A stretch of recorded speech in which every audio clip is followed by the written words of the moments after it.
El día de hoy vamos a hablar o continuamos con nuestra explicación de las sociedades y toca el turno de referirnos a la sociedad anónima, la empresa de sociedad anónima, cuyos siglas ustedes ya conocen, pues son SA,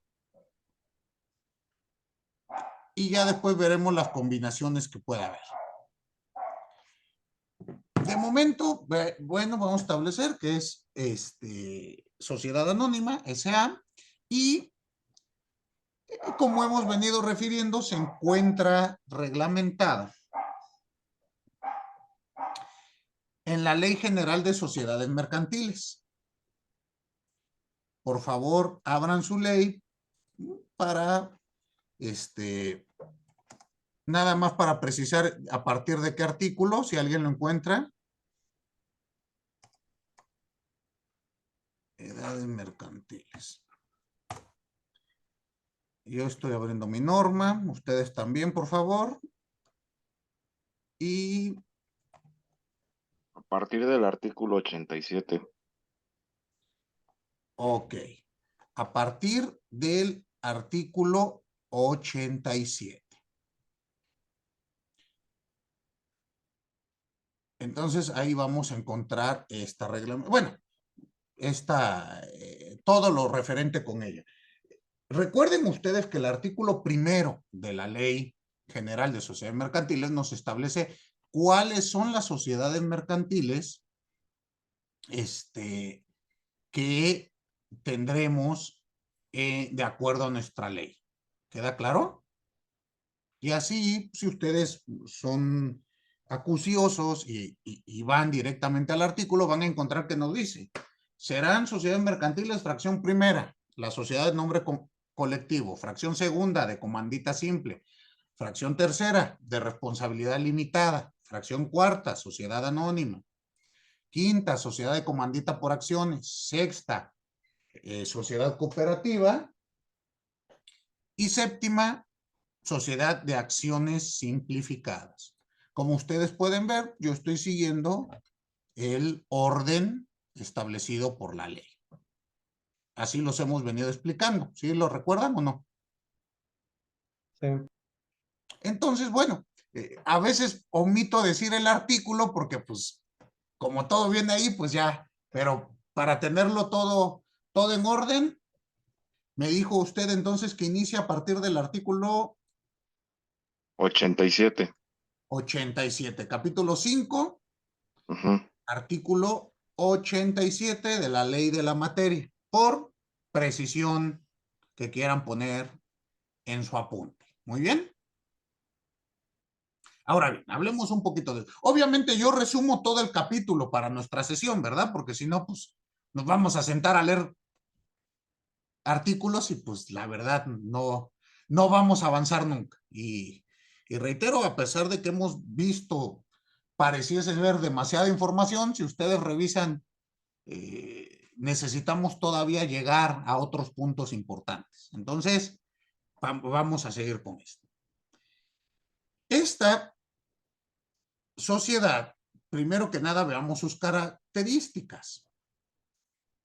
Va a tener un capital representado por acciones nominativas. Es lo que normalmente conocemos como acciones. Y así ustedes cuando ven un acta constitutiva de una de estas empresas, se van a dar cuenta que hay accionistas.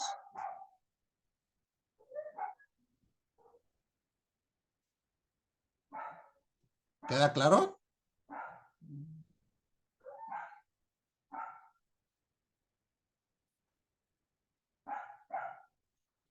Estas acciones son nominativas y normalmente las vamos a ver representadas en porcentajes con relación a los diversos socios o accionistas de la sociedad.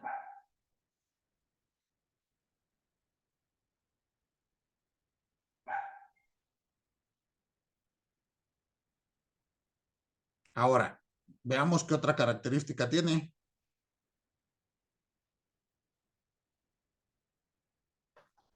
La siguiente característica va a ser que los socios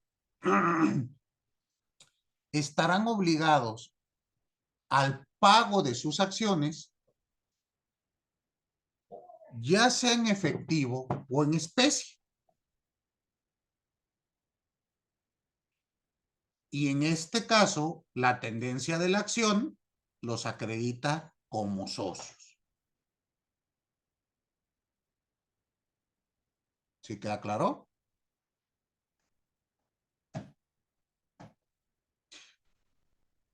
Ustedes sé que son muy jóvenes, pero a algunos les tocó ver ahí en el baúl de su abuelito acciones de Teléfonos de México.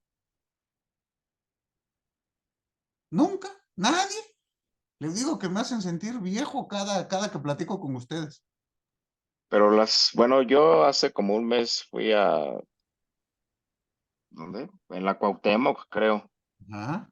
Y allá afuera del edificio de Telmex, hasta los boleros, bueno, ahí el señor que se pone a bolear los zapatos, justo tiene un anuncio que compra acciones de Telmex.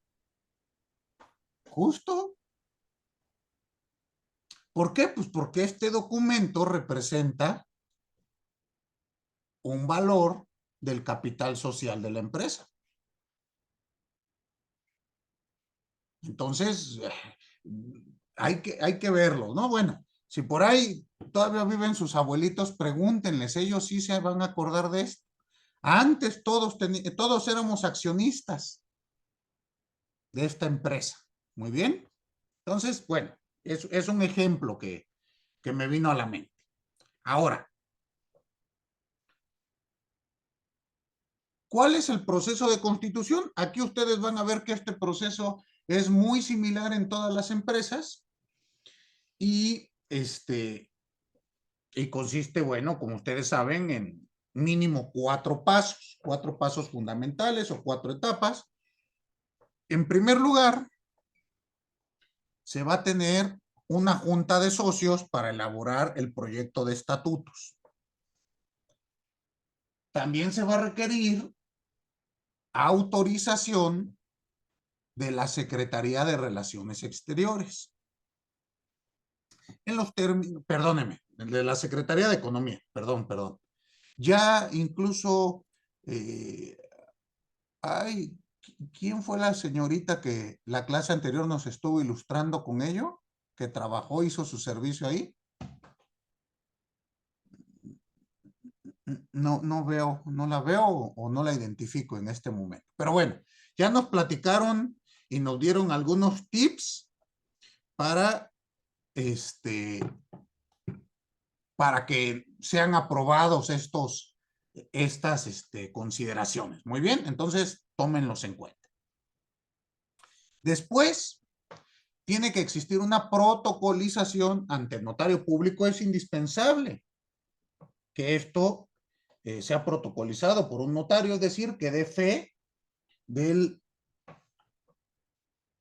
de esta circunstancia, de esta constitución, para que tenga vida jurídica la persona legal. Y por último, para efectos de publicidad, pues la inscripción en el registro público de la propiedad, perdón, en el registro público del comercio. Muy bien. Entonces, estos requisitos ustedes van a ver que por lo menos estos elementos son comunes en todas las que hemos venido platicando. ¿Queda claro? La denominación, ¿qué reglas establece la ley para el nombre de la empresa? Pues la denominación que gusten y manden, seguida de las siglas S.A. Y así tendremos Patito S.A., Polanco S.A., etcétera, etcétera, etcétera. ¿Qué otro nombre les llega a la mente? De S.A. sí hay muchísimo, ¿no? Es muy común.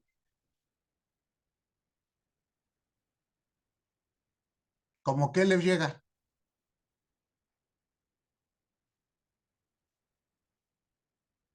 Una S.A. solita, porque vamos a ver que hay S.A. de S.B. Bueno, se pueden ir combinando, pero ¿SA solita les llega algo a la mente? Ya como que, Todos los bancos, dígame, Israel. todos los bancos. No, pero los bancos incluso creo que no son nada más sociedad anónima, ¿no? Tienen crédito variable y algunos tienen responsabilidad limitada y No, sí son instituciones de Banca banco múltiple, múltiple. pero no tienen capital variable. Es que SA creo que no hay, o sí, bueno, no sé, nunca había visto una con SA purito, no, solo SA. no, pues ya prácticamente solo SA están, es poco frecuente encontrarlas. Pero, bueno, hay que ir analizando. Ahora, ¿cuál es el capital social mínimo de este tipo de empresas?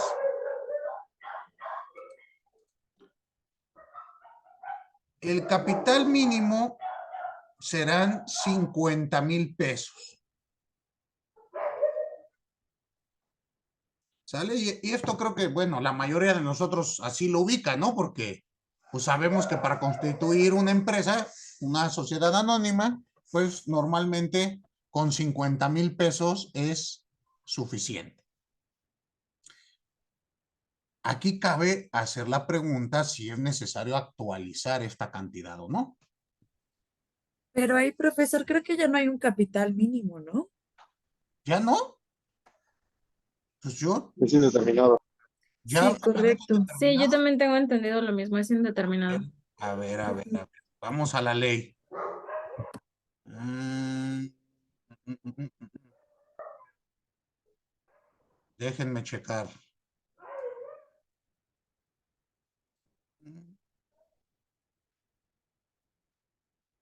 Ayúdenme también ustedes. ¿Cuál es el sustento para señalar que es indeterminado?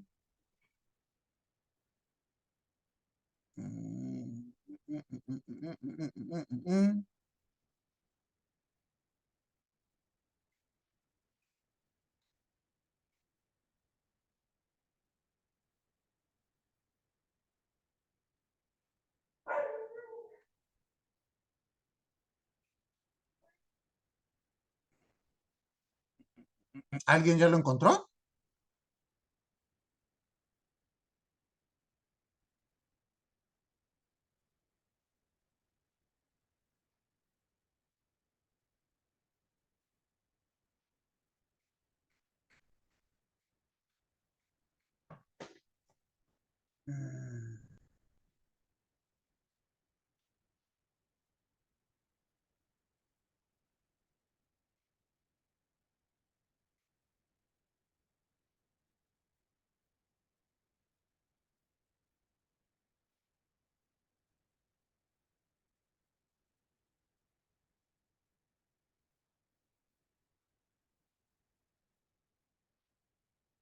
Mm,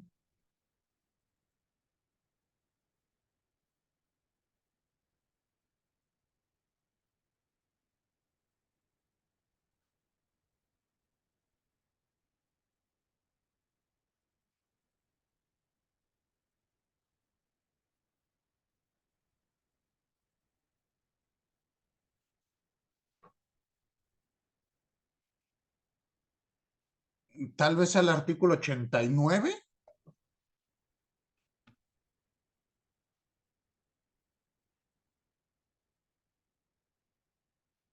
O de dónde, a lo mejor yo estoy en un error, ¿no? Pero, o de dónde sacan esa información. Es que esto nos lo dijo, me parece, el maestro de contratos empresariales, nos dio este apunte.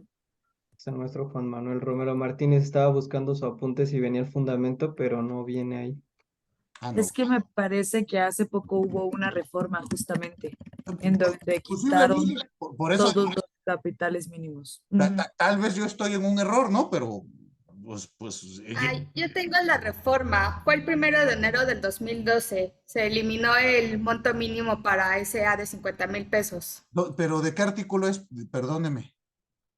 No, Ah, Ahorita busco el artículo, pero deje veo, la reforma fue del 1 de enero del 2012. Es el artículo 62, profe. 6-2, 6-2. Sí. No, porque fui en 2012, entonces yo estoy frito, imagínese. Sí, ya tiene tiempo que se reformó. No, pues ya no es reciente. 62.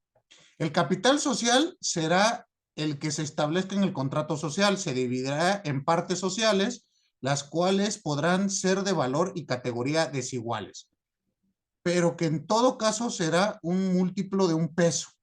¿Ok? Y aquí yo tengo que esto es reforma, según lo que estoy leyendo, salvo que esté mal este documento, me dice que es de 15 de diciembre de 2011, no sé si es esa.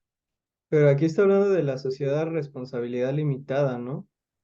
No, en el artículo por los 270 y tantos viene esa particularidad. El capital mínimo fijo de dimensión a responsabilidad limitada de sociedad anónima debe de ser concorde al 62 y el 89. Pero no me acuerdo qué artículo es, creo que por el 270, algo así. Ah, no, bueno, estamos buenos este grupo de abogados que ninguno conoce la ley. A ver, otra vez, el 200 y algo, ahí buscamos y luego ese nos remite al 62 y ¿qué otro?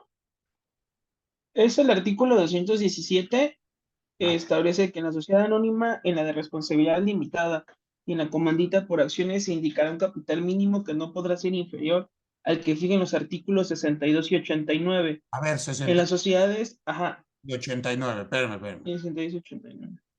Ok, porque si no, pues hay que corregir esto y ya corrijamos nuestro apunte, porque entonces yo les di mal la información. Y 89. Pues justo es el que estamos viendo. Ok. Entonces, repítame por favor el artículo previo que me dijo, 200 ¿qué? 217. 217 nos remite al 62 y 89. Y del análisis sistemático de ambos se establece, y tienen ustedes razón, nada más repíteme por favor del 217, ¿cuáles son estas sociedades que ya no requieren capital mínimo, me dijiste? Es la sociedad anónima y la de responsabilidad limitada. Es de sociedad anónima, responsabilidad limitada y comandita por acciones. Ah, bueno, comandita por acciones todavía no la vemos. Ok. Entonces hay que corregir. ¿Qué les dije yo de SRL? Había dicho que 3 millones. Entonces también está mal eso. Hay que establecer que actualmente, de acuerdo con estos artículos, el capital social será indeterminado. ¿Cómo se va a fijar? De acuerdo a la voluntad de los intervinientes en la constitución de la sociedad.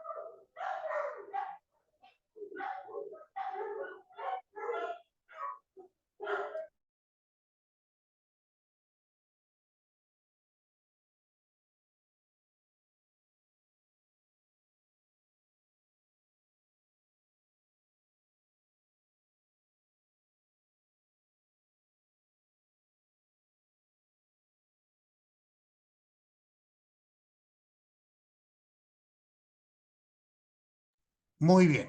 Entonces, bueno, aclarando y precisando, entonces, de acuerdo, cometió un error y entonces tenemos que señalar, siempre que se hable de sociedad anónima, de sociedad de responsabilidad limitada y de comandita por acciones, de conformidad con el artículo 217 en relación con el 62 y 69 de la Ley General de Instituciones, el capital será indeterminado. Muy bien. Entonces, hagan la corrección en su apunte y yo ya acabo de hacer la precisión aquí en los apuntes que yo tengo. Le agradezco la observación, compañera. Y sigamos con el resto de los elementos. Muy bien.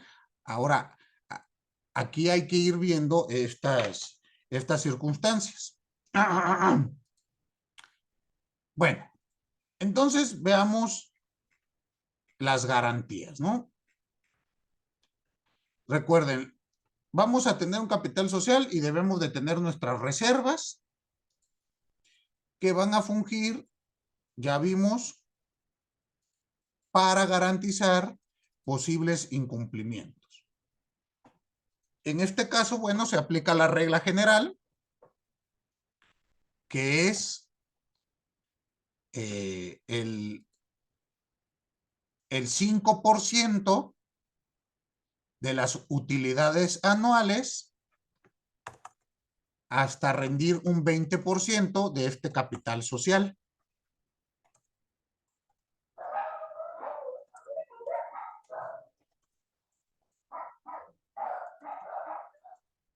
Esto bueno, ya vimos su naturaleza y su función, entonces, nada más denme un segundito, estoy corrigiendo aquí en mi apunte de la computadora el sustento que acabamos de tener.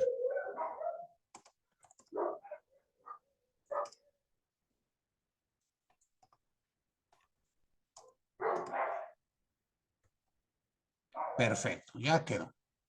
Muy bien, entonces estas reservas saben ustedes ya su función y cómo va a operar, ¿no? Cómo lo vamos a establecer y qué es lo que vamos a hacer con ella para el caso de algún tipo de incumplimiento o cuestión diversa. Ahora, pasemos al siguiente aspecto.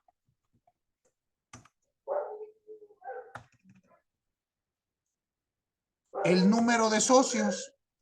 El número de socios, aquí, como les decía, pues la ley nos dice que el mínimo de socios serán 2.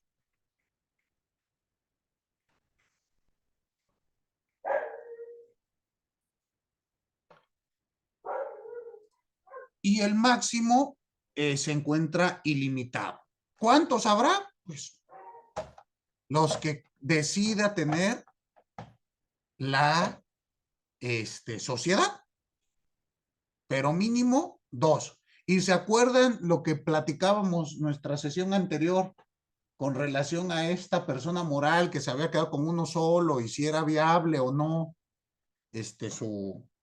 los actos, en este caso era un acto de dominio respecto de un inmueble.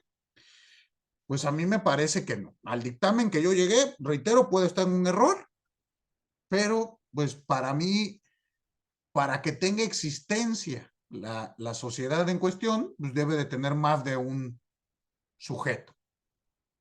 No puede estar con uno solo. Creo que no podría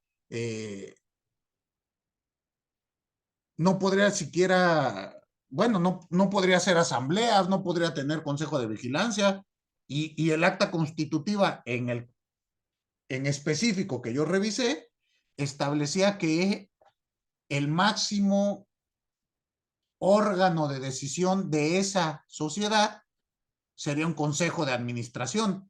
Entonces, pues me parece que no puedo celebrar ningún acto con ellos, ¿no? Si no existe consejo de administración, ¿o ustedes qué opinan?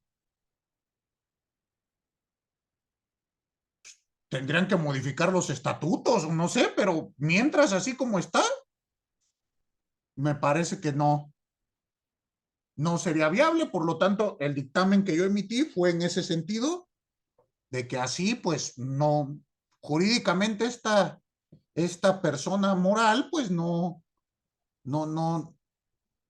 puede realizar actos. Eso es lo que establecí. ¿Ustedes qué opinan? Dime, Y Israel. no quedó como, perdón. Perdóname, Rolando, es que Israel levantó la mano. Dime, Israel. Oiga, profesor, y de aquí me surge una duda. ¿Qué pasa, por ejemplo, en las sociedades que sí, efectivamente hay solo dos socios y uno muere, ¿no? O sea, y sí estaba en un consejo de administración. Digo, sí puede ser un administrador único, pero digo, ahorita del tema que sacó a colación, creo que puede suceder, ¿no? O sea, lo que a usted le pasó, o que cualquier persona muera de alguno de los dos y se quede solo uno. Si los actos jurídicos serían válidos o no. Pues nuevamente para mí no, tendría que existir algún representante de la sucesión de este socio que muere para que puedan actuar, hacer un acta especial y y ver qué va a ocurrir con sus acciones y demás con respecto de la empresa. Pero para mí, si se estableció un consejo de administración como el ente máximo de decisión, pues yo creo que no podríamos hacer decisiones respecto del patrimonio de una empresa, en este caso de la empresa, si no hay consejo de administración. Si así dice el estatuto, ¿verdad? Dígame, Irma. ¿Puedo comentar? Bueno, no sé cómo digan los estatutos de esa empresa, pero en casi todos los que yo he revisado, el órgano máximo de la sociedad es la Asamblea General de Socios y el administrador único o consejo de administración es nada más pues ahora, bueno, pues el órgano de la administración, o sea, el que va a cumplir para administrar la sociedad, pero el órgano máximo es la Asamblea. Bueno, es lo mismo. ¿Cómo hago una asamblea si soy uno? Ahí, por ejemplo, usted, Irma, ¿qué haríamos si nada más está uno? Eso es lo que me llama. Tiene usted razón, es la asamblea, no es el consejo, perdón. Es la asamblea y el consejo es la representación de ciertos aspectos para ciertas cosas.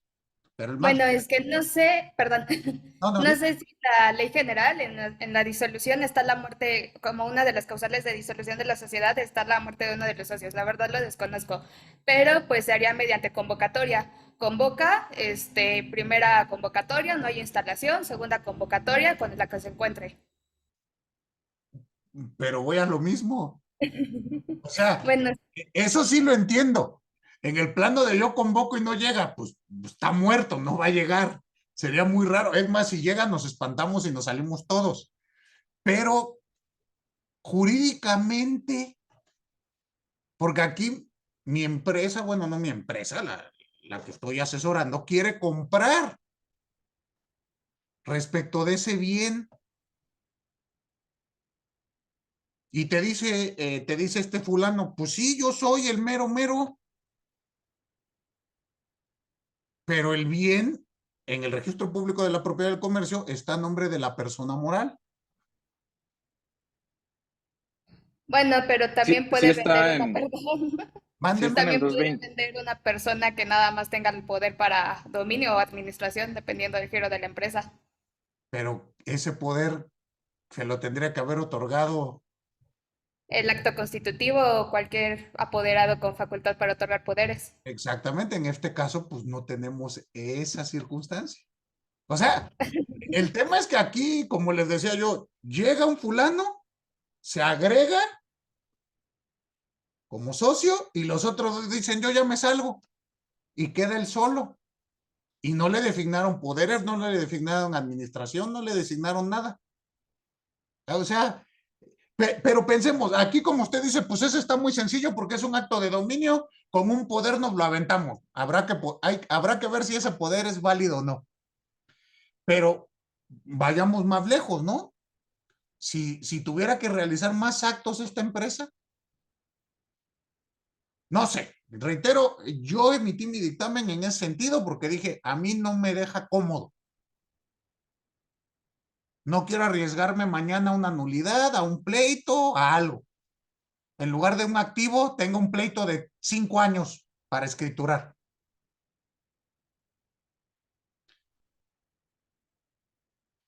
Dice Israel que sí es motivo de disolución la muerte. Pero en el caso que yo tengo no se murió. La muerte no sé quién la puso en la mesa, pero en mi caso no se murió nadie.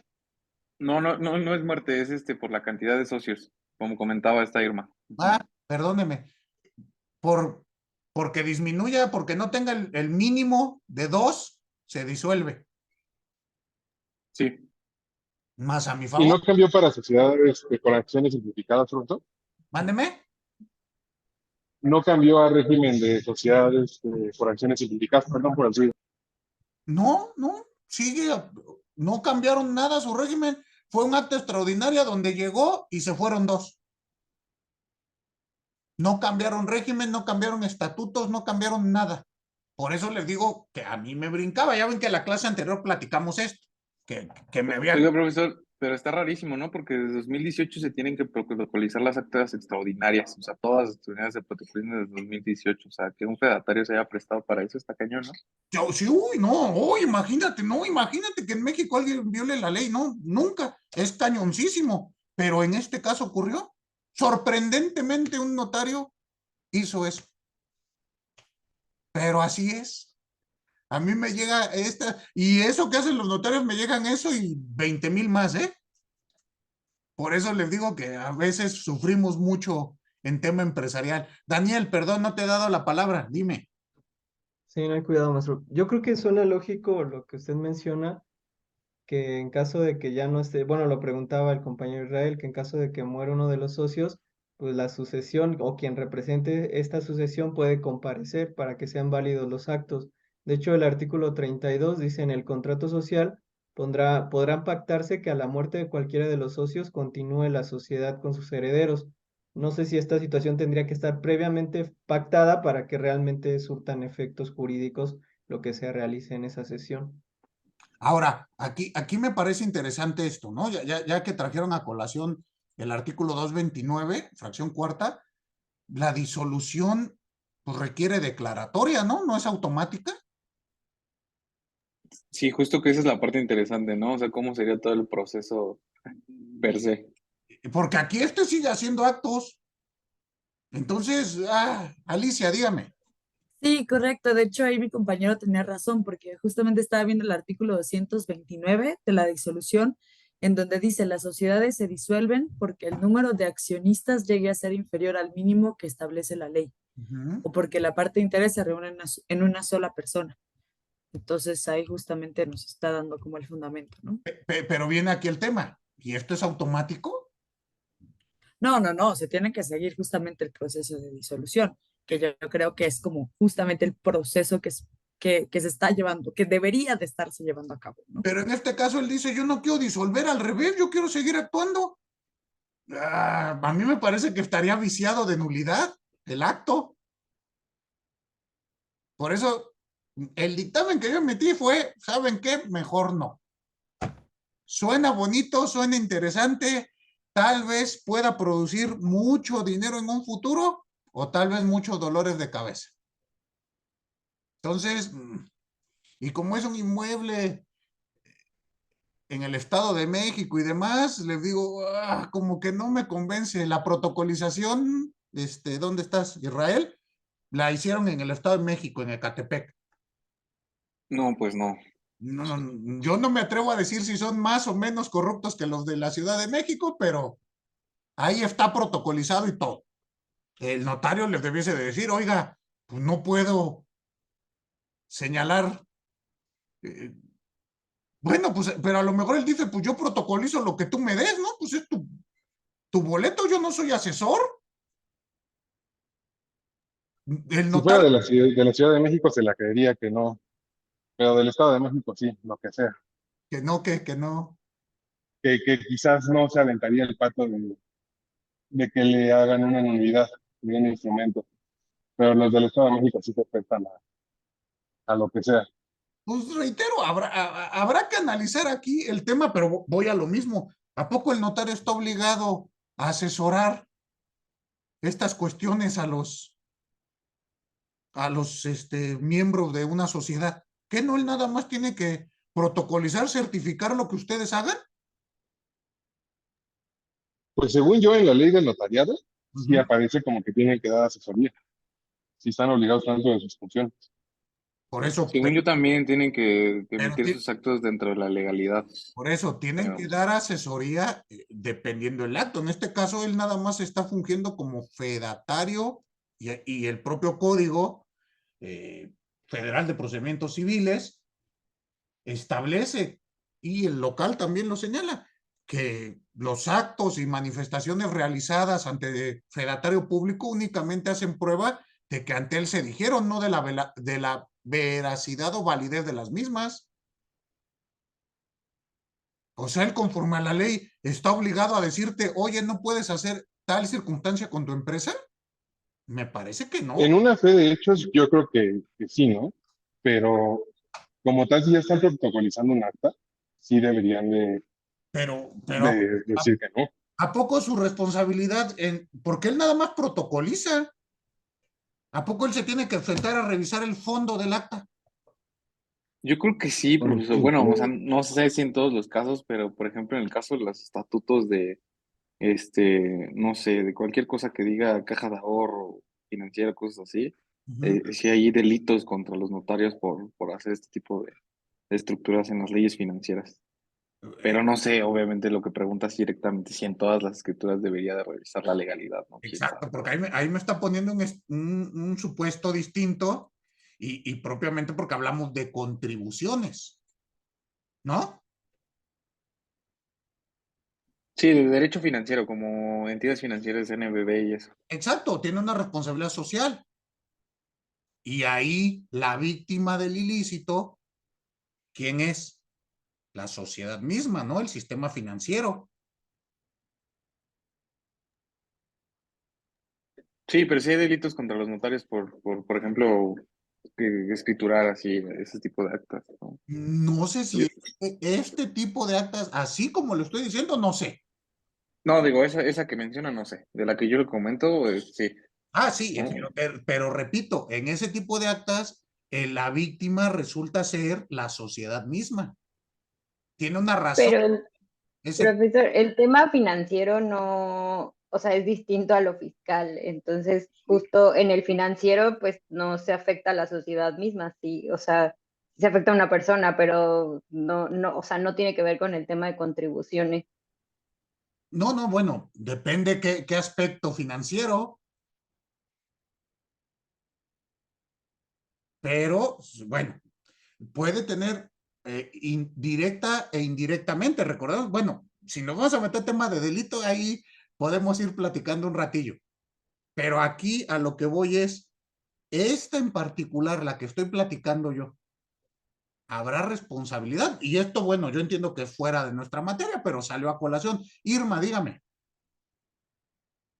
Ah, no, es que el notario sí tiene responsabilidad, aunque sea una protocolización de acta de asamblea, en todas las protocolizaciones de acta de asamblea debe de verificar la existencia de la sociedad, así como la validez de los acuerdos adoptados. Ok, ¿y qué artículo es el que lo señala? Ley del notariado, como por el 100, ahorita lo busco. Ok. Bueno, pero ya nos dio Irma el sustento. Tiene que verificar la validez y la existencia. En este caso, pero a mí me sigue brincando. Bueno, ya llegaremos a ello, ¿no? Por el solo hecho que en este momento quede un solo socio, existe una disolución automática de en este caso, de la persona legal. El tema está interesante, nos da para cuestionarnos, ¿no? Pero por lo menos, reitero, a mí me deja un tanto inquieto para celebrar un contrato. Y en este caso es una operación como de 30 millones de pesos, donde se quería contratar una garantía hipotecaria, perdón, un crédito hipotecario. Entonces le digo a mi empresa, pues no me deja satisfecho, no sé.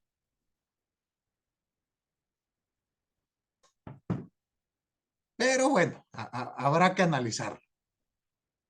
Muy bien. En lo que sale el sustento, veamos la responsabilidad de los socios en la sociedad anónima.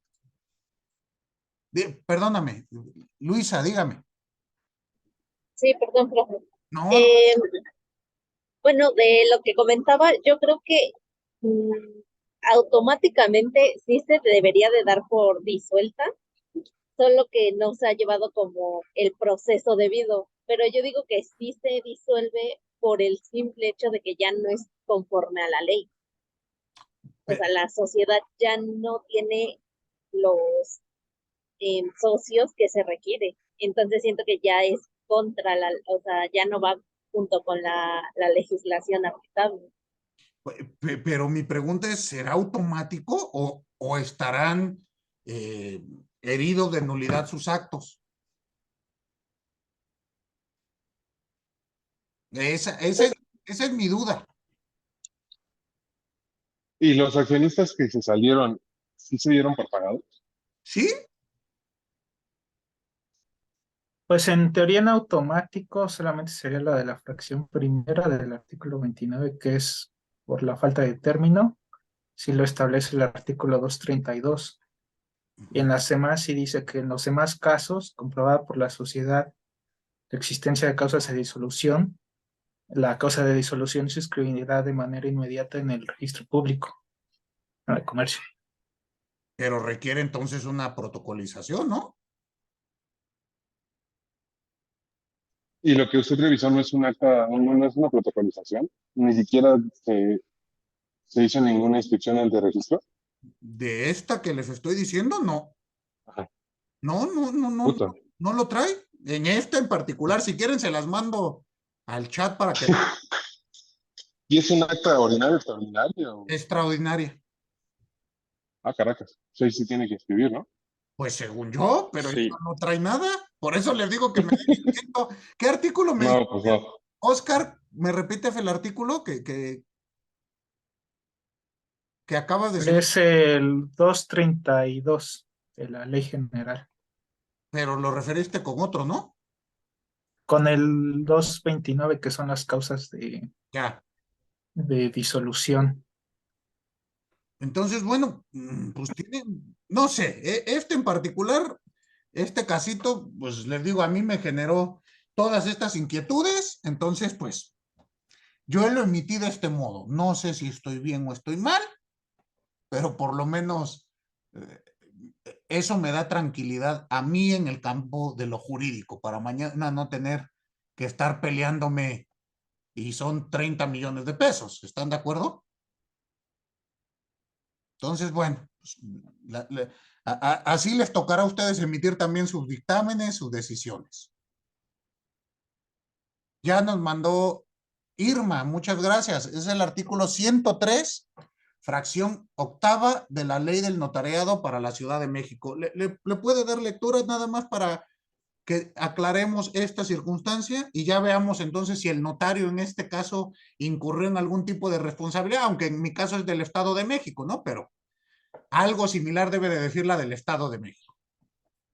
El notario redactará las escrituras en español sin perjuicio de que pueda asentar palabras en otro idioma que sean generalmente usadas como términos de ciencia o arte determinados y observará las reglas siguientes.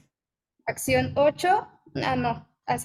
En las protocolizaciones de actas que se levanten con motivo de reuniones o asambleas, se relacionarán únicamente sin necesidad de transcribir o transcribirán los antecedentes que sean necesarios en concepto del notario para acreditar su legal constitución y existencia, así como la validez y eficacia de los acuerdos respectivos, de conformidad con su régimen legal y estatutos vigentes, según los documentos que se le exhiban al notario. En caso de duda judicial, esta deberá ser sobre la situación jurídica de fondo de existencia o de dicha acreditación en el plano de los derechos subjetivos y no por diferencias de criterios formales sobre relación o transcripción. En este caso, sobre dichos antecedentes y dicha acreditación, la carga de la prueba corresponde a quien objeta la validez de los actos contenidos en el documento. Ok, bueno, pues aquí tenemos, es muy claro para mí la fracción, no conocía esta fracción en particular y es clarísima, ¿no? Tiene la obligación en la protocolización de analizar la validez de estos actos. Y bueno, incluso nos dice si hay duda, quién va a tener la carga de la prueba, respecto de qué puede surgir la duda o no, y no será únicamente por cuestiones de interpretación o criterio. Entonces, muchísimas gracias, Irma. Bueno, creo que a todos y a todas nos ha quedado claro esta circunstancia. Ya después tendremos que ver qué responsabilidad va a tener el notario ante estas omisiones, ¿no? Pero bueno, de momento, pues aquí tenemos que, pues tendríamos que partir entonces en el caso que yo traigo a la mesa, pues que el notario ni siquiera tuvo que haber protocolizado, ¿no? Pues no, bueno, insisto, para mí, pues no tendría validez esto, no sé. hay que analizarlo, ¿verdad? Tal vez es una cuestión únicamente de criterio, de acuerdo a lo que acabamos de leer, pero bueno. Entonces, ¿dudas que tengan con la sociedad anónima? Ah, perdón, me falta la responsabilidad de los socios, no he hablado de ella. ¿Qué responsabilidad van a tener los socios respecto de obligaciones contenidas, bueno, perdóneme, contraídas por la, por la sociedad? Vamos a ver que bueno, cada socio responde hasta por el monto de sus acciones.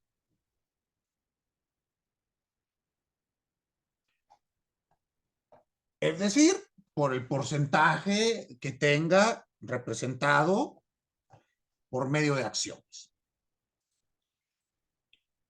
Y a su vez, en el caso, los administradores van a tener una responsabilidad limitada que va a estar establecida por la propia norma. ¿Queda claro? Aquí no van a existir responsabilidades ilimitadas. Yo respondo o por la aportación que hice, por mis acciones, o el administrador hasta cierto punto.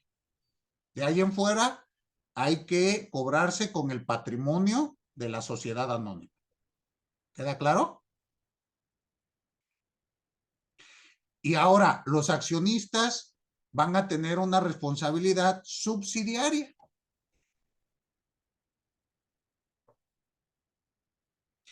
Y va a tener una prelación. Es decir, primero cóbrate con el patrimonio de la empresa y ya después acudes con el socio. Esto sí queda claro, ¿no?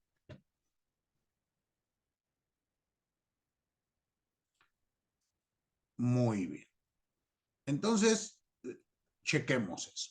Hablemos. No, antes de pasar, o sea, penalmente un administrador tendría problemas si miente, por ejemplo, en el informe. Penalmente. Ok, pero es que ahí ya estaríamos hablando de otro tipo de responsabilidad. Sí. ¿En qué informe? A ver, diga. En el informe que deben dar anualmente o trimestralmente sobre los estados financieros. ¿En su rendición de cuentas? Ajá. Bueno, podría incurrir en un, se llama fraude, administración fraudulenta. Ok, y un secretario de la asamblea podría tener también responsabilidad penal. ¿Pero por cuál ilícito? O sea, por dar fe que estuvo esa vez en esa asamblea y que se dijeron que, no sé, pues a lo mejor se mencionó como un tipo lavado de dinero. Bueno, creo que el secretario, si únicamente está fungiendo como fedatario, no incurriría él en delito.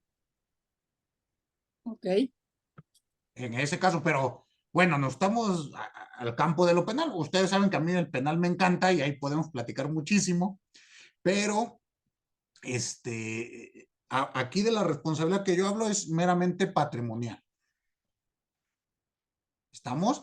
Bueno, incluso pensémoslo así, Itzel. Recuerde que hoy por hoy las personas legales ya incurren en responsabilidad penal. Ya hay un procedimiento especial en el Código Nacional de Procedimientos Penales para sancionar empresas. Y uno de los requisitos es que el acto haya sido realizado por el administrador. Y también puede incurrir en más delitos. Entonces habrá que delimitarlo, ¿no? Si es únicamente responsabilidad del administrador, si es de la empresa o si es de ambos.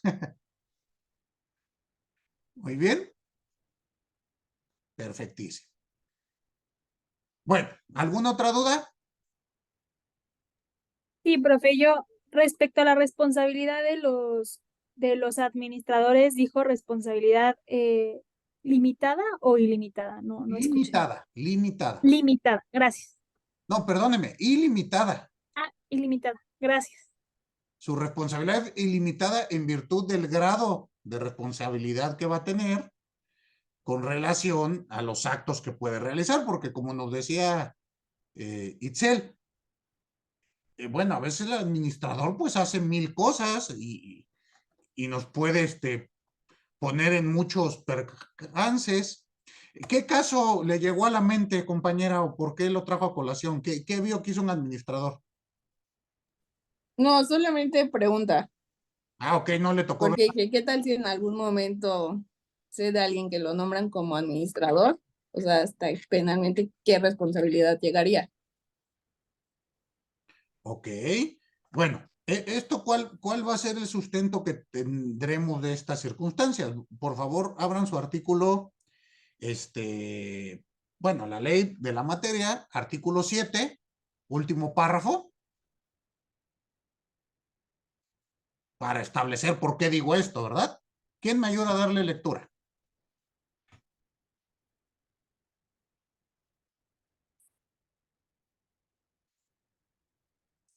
Artículo 7, último párrafo.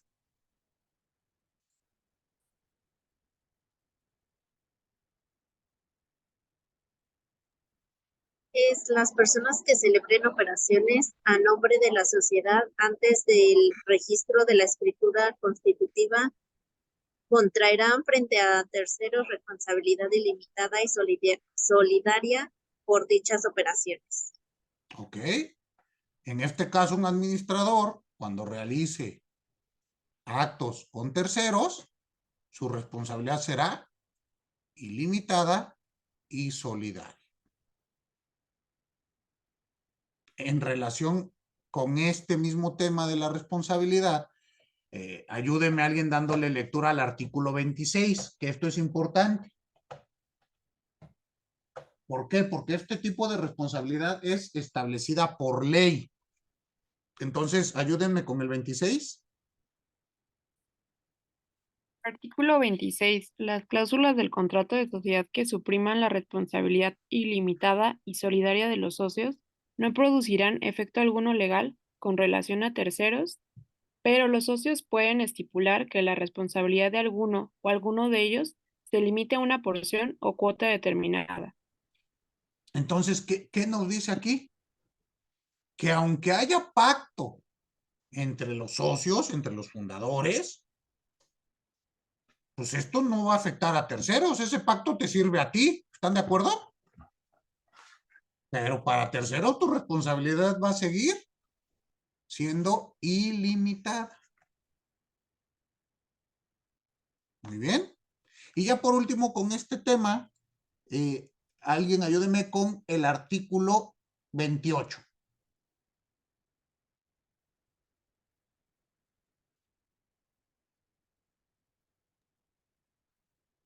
Cualquier persona extraña a la sociedad que haga figurar o permita que figure su nombre en la razón social quedará sujeta a la responsabilidad ilimitada y solidaria que establece el artículo 25.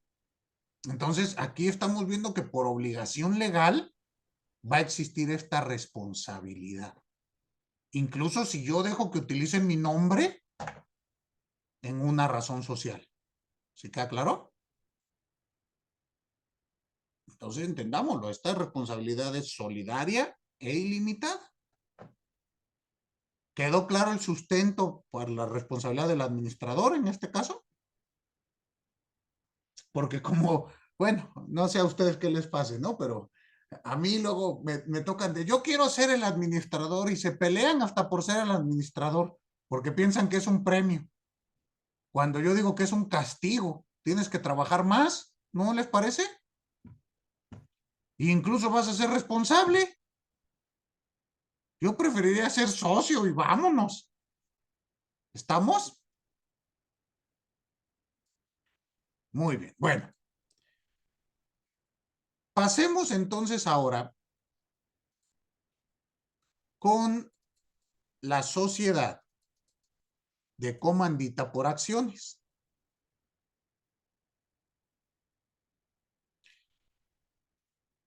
Normalmente, bueno, lo van a ver con las siglas S en C por A.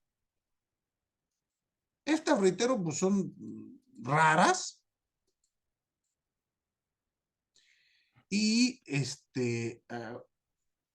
bueno, vamos a analizarla.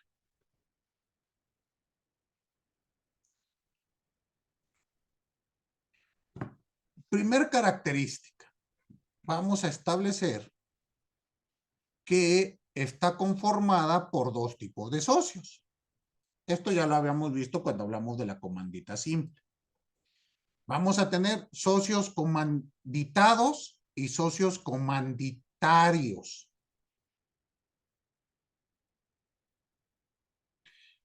¿Cuál es la diferencia con la comandita simple? Que en este caso el capital está representado por acciones. Esta es la gran diferencia. Ya vimos, de acuerdo al artículo 217 en relación con el artículo 62 y el artículo 89 de la ley de la materia, en este tipo de sociedad no va a existir un capital social mínimo, sino el capital social será indeterminado, es decir, aquel que establezcan los socios al momento de la creación. Muy bien.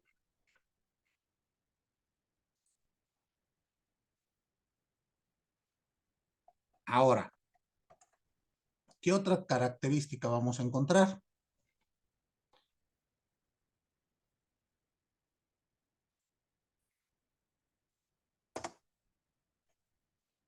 Vamos a decir que el proceso de constitución, bueno, pues otra vez vamos a tener una junta de socios en la cual se va a elaborar el proyecto de estatutos, se va a requerir autorización de la Secretaría de Economía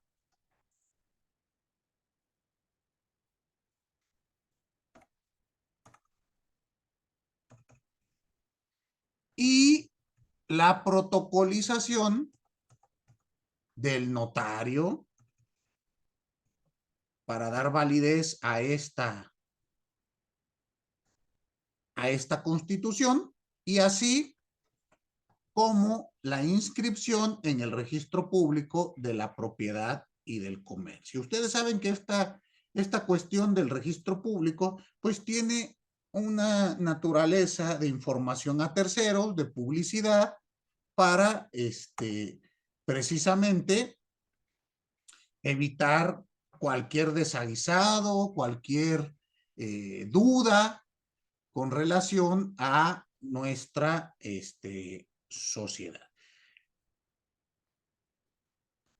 Y bueno, pues ahí al respecto ustedes saben que se tienen que pagar los derechos correspondientes y el trámite, pues bueno, puede tardar algún tiempo dependiendo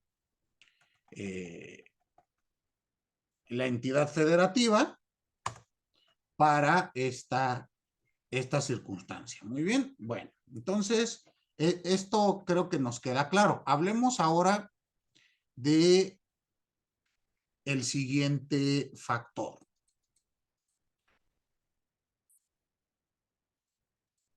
Hablemos un poquito de la denominación social.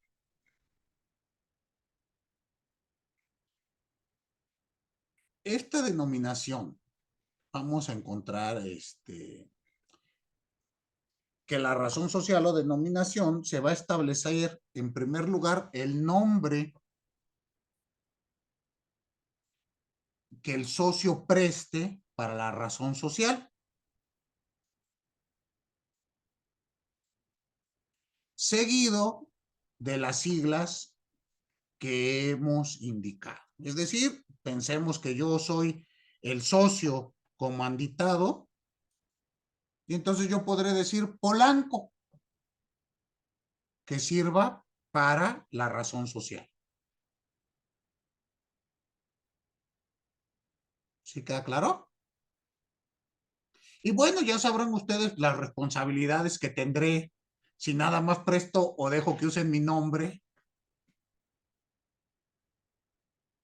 en una determinada sociedad. Eso ya quedó claro, ¿no? Entonces, en este caso, bueno, el nombre se formará de este modo. Las reservas van a ser igual, el 5% de las utilidades hasta reunir un mínimo del 20, perdón, hasta reunir un 20% del capital social fijo.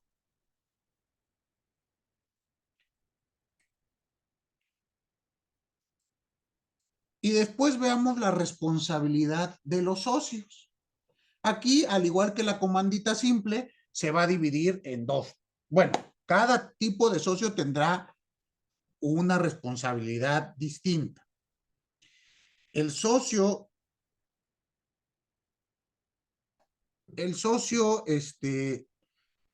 o los socios comanditados van a tener una responsabilidad solidaria, subsidiaria e ilimitada.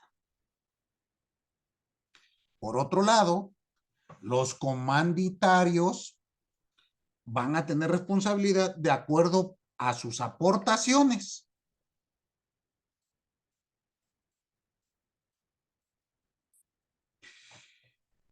¿Y cuál será la excepción a esta? Cuando este socio comanditario haya participado en una operación de manera habitual, perdón, haya participado en una operación o de manera habitual administre los negocios de la sociedad. En este caso, tendrá una responsabilidad ilimitada, directa en los términos de los artículos que expliqué hace unos momentos. ¿Sí queda claro el por qué?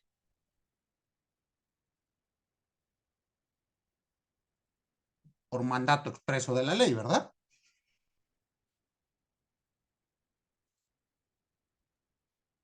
Sí, porque realmente ahí estarían ejerciendo su facultad como si fueran administradores.